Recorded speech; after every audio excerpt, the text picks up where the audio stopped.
Okay, guys, this is my follow-up video, and this is about the Godzilla Monster Planet monster roster. And I gotta say, there are some interesting choices on here. Very interesting. Of course, Godzilla himself, that's obvious. He's the literal king of the monsters and the planet by now, and the Godzilla Monster Planet universe are setting up. First, we have a traditional monster, Angerus.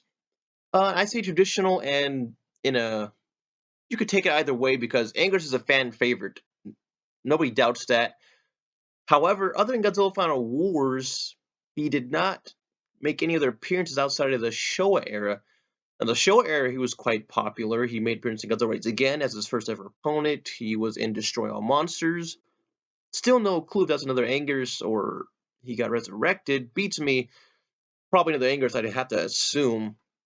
But in any case, and he appeared in Godzilla vs. Gigan and Godzilla vs. Mechagodzilla. Oh, and he was also in Godzilla vs. Megalon also, briefly at the beginning. Or was that Godzilla vs. Gigan stock footage? Hard to say. Oh no, that was definitely Godzilla vs. Megalon because I remember that they had a new Godzilla suit. But that's off topic. The point is, we get to see a new Anger's. Of course, none of the designs these monsters have been released yet, but it should be interesting. I really like the Anger's 2004 design from Godzilla Final War. So hopefully they keep it something like that. They keep it, I love the new. Just have the brown look from the show era, the brownish gray. Just go to straight gray. I love the new face on the 2004 Angerus. So I'm really hoping they keep that look or something at least close to it. And next we have Rodan. Rodan has always been a fan favorite, and he's becoming really popular lately. Rodan, unlike Angerus, appeared in all three of the Japanese eras of Godzilla. He appeared in several films in the Showa era. He appeared in the Heisei, where he was nerfed heavily, and then in Godzilla Final Wars, where he was pretty much also nerfed. But they all three, well, I'll say this: the early Rodan suits look fantastic. Well, basically only the one from 1956 when he had his own movie, but all the ones from the 60s and 70s kind of look like complete shit. That's just the way Toho started treating Rodan. I mean, he was popular, but he always looked like crap. Unfortunately, at least in close-ups. From distance, he looked all right. But from Heisei and Final Wars, well, the Heisei era and the Millennium era movies, Rodan looked fantastic. And so I'm really looking forward to this new Rodan design. And Rodan's going to be in 2019's Godzilla. Wait, did I get to? Well, Godzilla 2. I don't think it has an official title yet, per se. But Godzilla 2, the legendary movie series, Rodan's going to be in that as well. So, man, we're going to see two new Rodan designs within just 2 years. So, let's see how they stack up. My favorite Rodan design really is a toss-up between 1956 and the Heisei era. 1956, maybe my favorite because it has a really awesome-looking face that I just love the face, and the wings look great, and the color design on it. I think I believe is my favorite Rodan. Second would definitely be Fire Rodan. Heisei Rodan had a great color scheme. He looked, technically speaking, more realistic than basically every other Rodan design. I'm not talking about the way the flight, because the flight's always kind of been the same, a little unrealistic. But hey, it's a monster movie. I don't really care really about the reality of how Rodan would fly per se.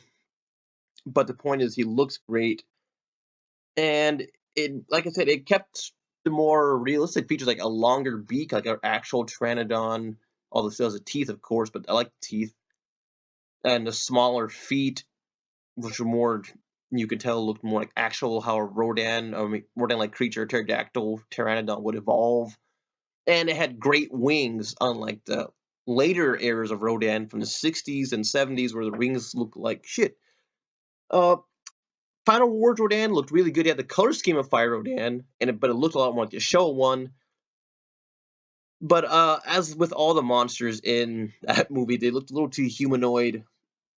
Rodan, I didn't like the feet per se. I just liked Fire Rodan to me was the peak. After that, Rodan and Godzilla Final Wars looked really cool, but it didn't beat the Heisei for me. So I'm really excited to see the new Rodans from these two upcoming movies. He's one of my favorites.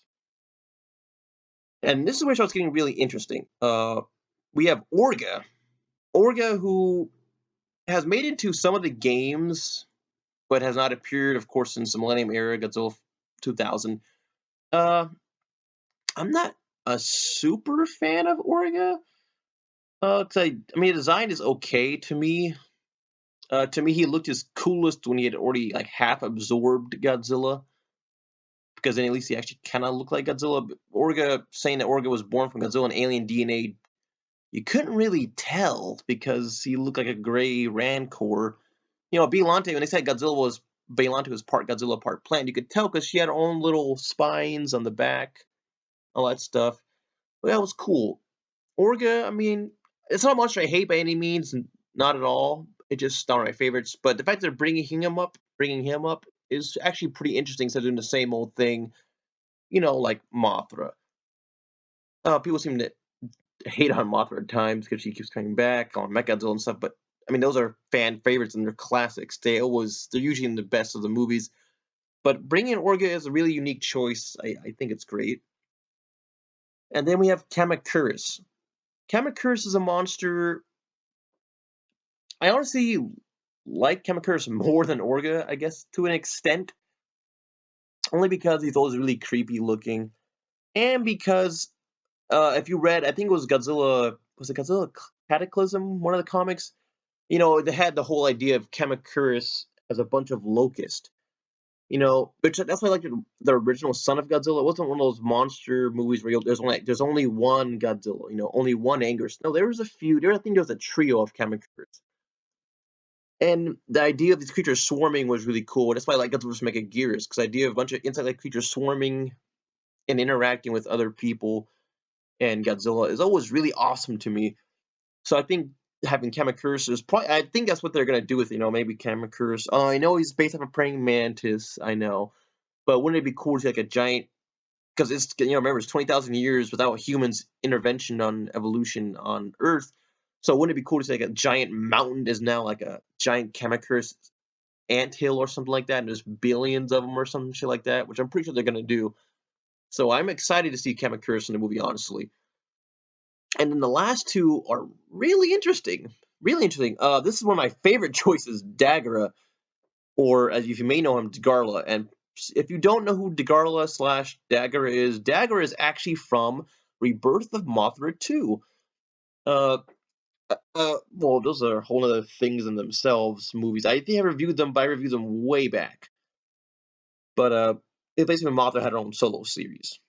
Neat, right? Dagara is a very interesting creature with tons of interesting abilities. He can fly and swim, which is pretty awesome. He has tons of weapons. I don't know if he'll be that as powerful as he was in Rebirth of Mothra 2, but the fact they picked him is pretty awesome. Of course, all of them got to have their origins tweaked a bit. Orga might still be an alien creature, I don't know. English or Rodan, yeah, we could keep that. Kamakura is obviously born of radiation, but Dagara was a creation of, I think, the city of Mu. It was the city of Mu or Atlantis, basically the same thing. He was a biological weapon, basically. So I guess they're gonna tweak that origin to he's like a mutated version of some kind of creature. But yeah, excited to see him on there. And Dagara. Dagara is an even stranger choice, but still really awesome to see. Dagara comes from a 1960s movie, I believe 1963. Dagara, the deep space monster, which is basically a jellyfish-like creature that comes down to Earth. I think that was another Honda movie from that classic era.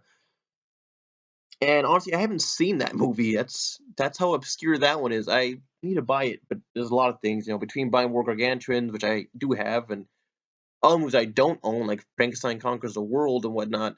There's a lot on my Toho to buy list. And Dogger is definitely one of them. A very strange choice. I'm wondering how that's going to work. I need to see that movie, honestly, to tell you more about Dogger and how he works. How is he on the power scale? I don't know. But very interesting monster choices here. Even the ones I don't care for, like Orga per se, I think it's so good because they're trying different monsters, giving them a chance in the spotlight. So I think they're doing a great job.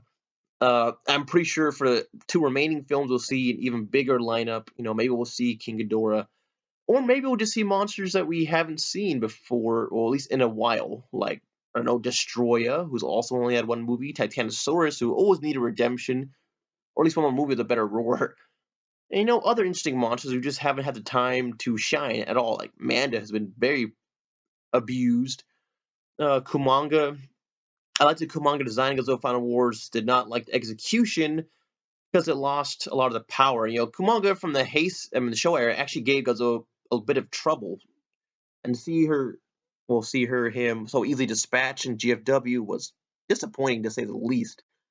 So yeah, that's the monster lineup for Godzilla Monster Planet. I think it's going to be great. Will these monsters be anywhere near as powerful or as big as Godzilla? I guess we're going to have to see. That's it for now, G fans.